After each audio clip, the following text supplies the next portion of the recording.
Qui sait de Guy de Maupassant, lu par Séverine Mazière. Première partie. Mon Dieu, je vais donc écrire enfin ce qui m'est arrivé. Mais le pourrais-je, l'oserais-je? Cela est si bizarre, si inexplicable, si incompréhensible, si fou. Si je n'étais sûre de ce que j'ai vu, sûre qu'il n'y a eu dans mes raisonnements aucune défaillance, aucune erreur dans mes constatations, pas de lacune dans la suite inflexible de mes observations, je me croirais un simple halluciné, le jouet d'une étrange vision. Après tout, qui sait? Je suis aujourd'hui dans une maison de santé, mais j'y suis entré volontairement, par prudence, par peur. Un seul être connaît mon histoire, le médecin d'ici. Je vais l'écrire, je ne sais trop pourquoi. Pour m'en débarrasser, car je la sens en moi comme un intolérable cauchemar. La voici. J'ai toujours été un solitaire, un rêveur, une sorte de philosophe isolé, bienveillant, content de peu, sans aigreur contre les hommes et sans rancune contre le ciel. J'ai vécu seul, sans cesse, par suite d'une sorte de gêne qu'insinue en moi la présence des autres. Comment expliquer cela? Je ne le pourrais. Je ne refuse pas de voir le monde, de causer, de dîner avec des amis, mais lorsque je les sens depuis longtemps près de moi, même les plus familiers, ils me lassent, me fatiguent, m'énervent, et j'éprouve une envie grandissante, harcelante, de les voir partir ou de m'en aller, d'être seul. Cette envie est plus qu'un besoin, c'est une nécessité irrésistible. Et si la présence des gens avec qui je me trouve continuait, si je devais non pas écouter, mais entendre longtemps encore leur conversation, il m'arriverait sans aucun doute un accident. Lequel? Ah, qui sait? Peut-être une simple syncope? Oui, probablement. J'aime tant être seul que je ne puis même supporter le voisinage d'autres êtres dormant sous mon toit. Je ne puis habiter Paris parce que j'y agonise indéfiniment. Je meurs moralement et suis aussi supplicié dans mon corps et dans mes nerfs par cette immense foule qui grouille, qui vit autour de moi, même quand elle dort. Ah, le sommeil des autres m'est plus pénible encore que leurs paroles. Et je ne peux jamais me reposer quand je sais, quand je sens, derrière un mur, des existences interrompues par ces régulières éclipses de la raison. Pourquoi suis-je ainsi? Qui sait? La cause en est peut-être fort simple. Je me fatigue très vite de tout ce qui ne passe pas en moi, et il y a beaucoup de gens dans mon cas.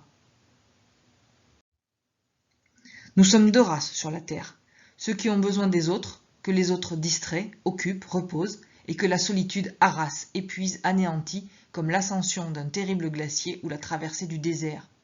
Et ceux que les autres, au contraire, lassent, ennuient, gênent, courbaturent, tandis que l'isolement les calme, les baigne de repos, dans l'indépendance et la fantaisie de leurs pensées. En somme, il y a là un normal phénomène psychique. Les uns sont doués pour vivre en dehors, les autres pour vivre en dedans. Moi, j'ai l'attention extérieure courte et vite épuisée, et dès qu'elle arrive à ses limites, j'en éprouve dans tout mon corps et dans toute mon intelligence un intolérable malaise. Il en est résulté que je m'attache, que je m'étais attaché, beaucoup aux objets inanimés qui prennent pour moi une importance d'être, et que ma maison était devenue, un monde où je vivais d'une vie solitaire et active, au milieu de choses, de meubles, de bibelots familiers, sympathiques à mes yeux comme des visages. Je l'en avais empli peu à peu, je l'en avais paré, et je me sentais dedans content, satisfait, bien heureux, comme entre les bras d'une femme aimable dont la caresse accoutumée est devenue un calme et doux besoin. J'ai fait construire cette maison dans un beau jardin qui l'isolait des routes, et à la porte d'une ville où je pouvais trouver à l'occasion les ressources de société dont je sentais par moments le désir. Tous mes domestiques couchaient dans un bâtiment éloigné, au fond du potager, qu'entourait un grand mur.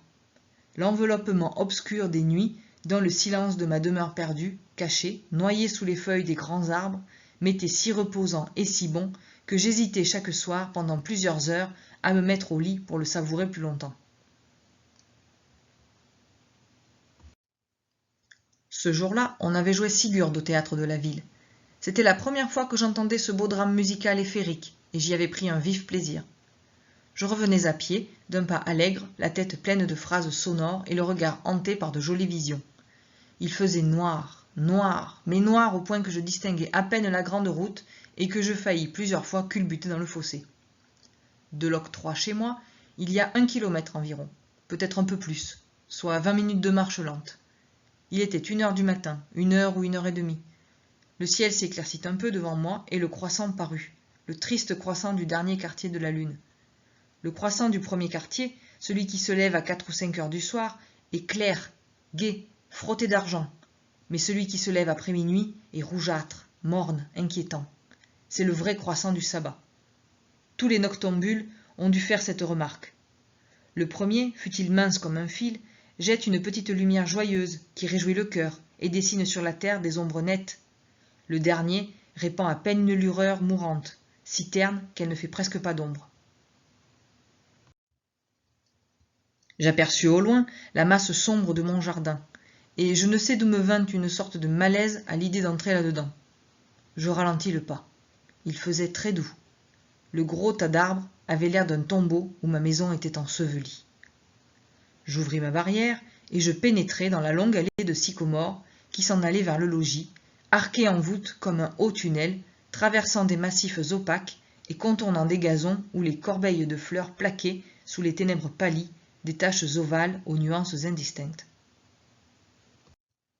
En approchant de la maison, un trouble bizarre me saisit. Je m'arrêtai. On n'entendait rien. Il n'y avait pas dans les feuilles un souffle d'air. « Qu'est-ce que j'ai donc ?» pensai-je. Depuis 10 ans, je rentrais ainsi sans que jamais la moindre inquiétude m'eût effleuré. Je n'avais pas peur. Je n'ai jamais eu peur la nuit. La vue d'un homme, d'un maraudeur, d'un voleur m'aurait jeté une rage dans le corps et j'aurais sauté dessus sans hésiter. J'étais armé d'ailleurs, j'avais un revolver. Mais je n'y touchais point, car je voulais résister à cette influence de crainte qui germait en moi. Qu'était-ce? Un pressentiment? Le pressentiment mystérieux qui s'empare des sens des hommes quand ils vont voir de l'inexplicable? Peut-être, qui sait?